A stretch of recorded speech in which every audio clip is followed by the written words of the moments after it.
Hey guys, Gary Reid here, and it's the big one, the Repco Bathurst 1000. Come and join me for a very special edition of the Repco Rundown.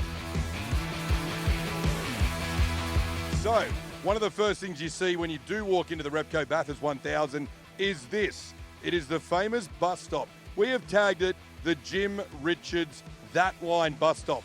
It is here. Photo opportunities. The famous Repco bus is going to be right there as well. So make sure you grab a photo. Now, I have been waiting here looking for Jim Richards. He's not here yet, but I have found another well-known supercar identity. Welcome, Greg Murphy. Welcome to the 2025 Repco Bathurst 1000. G'day, bus driver. Welcome to Bathurst, gang. How are you, mate? Thank you for joining me on this Repco Rundown. Undoubtedly, the most exciting Repco Rundown of the year. We get to chat about pretty much what you and me think is going to happen this weekend. Yeah, well, as always, there's plenty of time for things to happen with practice sessions, and my favourite session of the year is qualifying on Friday here at Bathurst. The tension rises, and those that have got their heads in the right space, got their cars sorted, get the chance to go and enter themselves into the top 10. Now, that's a big one, isn't it? The top 10 shootout it's one of the most viewed parts of the entire race weekend. It is huge for everyone, but this year I kind of feel when you look at the field, you look at everyone stacked together, it's always been talented, the field of drivers, but the spread this year, it's unmatched like any other year, and the closeness of the championship. Yeah, the cars are so close. I mean, you feel like you've failed when you're 2/10, off the fastest time, and you find yourself outside the top 10. And I think we're going to have a very, very close qualifying session on Friday, which is going to be hardly fought by so many talented drivers and some great cars. To see who can make it into the shootout. And, the shootout is just such a special part of this weekend. It's who's going to put it on the line, right, at the end of the day. Who separates themselves from the qualifying, from the shootout, separates themselves from the race and goes, this moment is a moment that deserves absolute 100% commitment, and I'm willing to actually put it on the line to try and be on pole position for Sunday's race. And whoever does that the best, who manages to feel their car the best and give it absolutely 110% is the one that's going to come out on top.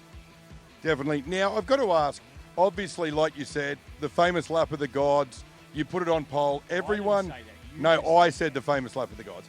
Everyone wants to put it on pole. Do you want to start, this is going to sound a stupid question, but do you want to start on pole at this race, do you think? Absolutely. 100%. The less sort of potential for getting caught up in other stuff that happens, because let's be fair, we've seen in the past a few people turn up on Sunday morning with flip-top heads. They move, open it up, pull the brain out and throw it over there, and then go racing and find that their race is over fairly early on. You've got to have patience, but you want to escape any of the potential sort of melee that can happen at this race on the first lap, right? So being at the front, you want to be on pole. I cannot stand it when someone says, oh, well, it's a long race tomorrow, and they, because they didn't do the job, or they're not on pole position and they missed out on the shootout, it's a long race tomorrow.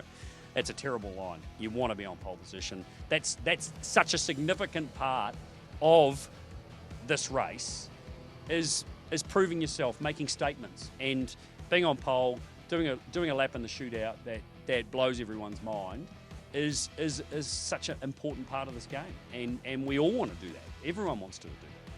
Now, just to clarify my question, obviously people want to be on pole, but some drivers do prefer to start second or third if you surround. They do. Rubbish. Certain people I've interviewed. Okay, see, I can't argue with that. I can't. They're lies.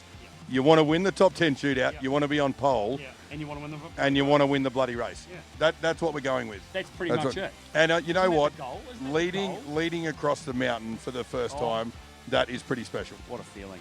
What a feeling. Leading at any time is amazing, but to start the great race when every single eye is watching, everybody at the top of the mountain is standing up and they're waiting for the cars to come across all together on that first lap, is an absolutely special feeling. And, if you say you don't want to feel that, then you're not saying that. All right, now we're going to lead into that. I got asked who I thought was going to win the great race yesterday. I actually named 18 people. Yeah. So we can't do that. We'll get two pairings each. We can pick two pairings each. If we had to pick two, it's hard, but we have to pick two. Where are you going? You pick one, I'll pick one. You pick the second, I'll pick the second. Okay, I get to pick first. You go first. Okay, well, at the moment on form, it's going to be hard to go past the reigning champions, isn't it? Castigi and Hazelwood, they've done everything to prepare for this. They've won the last two Enduros, right? They won at the Bend. It was an epic job at the Bend that they both did. So it's hard to go past them as being one of the favourites.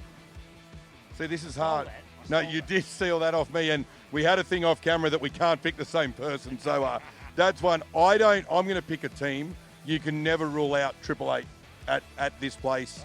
It's special for everyone. Brock and Jamie, and then Will Brown. I think he's coming on again at the right time of the year.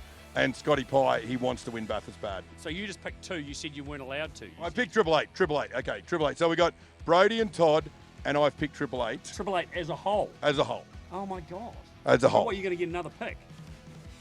Okay, I think I'm going to go Will Brown and You're making up the rules. Will Brown and Scotty Pye. Okay. Will Brown and Scotty Pye. And your second? I'm going to go. I'm going to go purely on bias here. Also because they're looking pretty strong, and they were quite strong at the Bend. Didn't get the result they wanted, but I'm going on bias because I got a little soft spot for that little Ryan Wood bloke. So Ryan Wood, Jaden Ojeda. Now, when we talk about Woody, I know you are a little bit biased. Pick someone else? I am in a second, but just on Woody, this is the biggest Repco rundown of the year. We've got heaps of time. Oh, okay. So when you talk about Ryan Wood, he is someone that will, we don't want to use the term win it or bin it, but he is just a racer. He is the guy that will not say it's a big race tomorrow. He wants pole. He wants to lead across the top of the mountain. So that is a good pick for those two. My pick, the quiet assassin, we got to spend some time with him earlier on, a few months ago filming an ad, is Matt Payne. Matt Payne, I think, is a bit of a dark horse. I'm not going to argue with that choice as well. And he's got a bloke that also knows how to win a Bathurst beside him in Garth Tander. So that is a very, very strong pairing as well. And he is a silent assassin, right? He has just been cruising along. He's had some success this year. He's currently second in the standings. And they showed great form at the Bend also. So, and if we kept going backwards and forwards, we'd pick another probably four, I reckon. I think we're both thinking of one pairing we both haven't said, and if we both said it at the same time, I'm sure we're thinking Cam Waters and Frosty. They are there too. That's right. And then if we wanted to say another one, there's probably another one. But we're not going to, because When's the bus coming? I mean, this could go on for days, but as we've said, it is one of the most stacked years ever here at the Repco Bathurst 1000. That is on track. Off track, Murph. Obviously, we're having a bunch of fun. Give some stuff away. Yeah, we are bringing the Bathurst all weekend long. Course car rides. Murph's got a brand new Repco Ford Mustang to tear around the track in for lucky competition winners, Repco customers.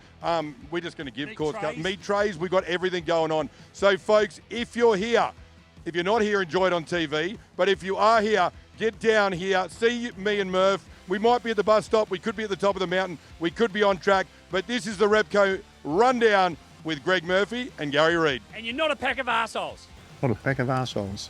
So we are strapped in for a big one. If you're at the track, come and join us. We have got heaps going on track action, off track. Harris Park, of course, is loaded. The Repco Zone, we've got activations, the trackside store, the mountaintop store. We've got everything covered. There is something for everyone. Now, if you're not coming this year, we'll see you next year. If you're at home, KO, live and free on Channel 7, and of course Fox as well. We will see you at the races.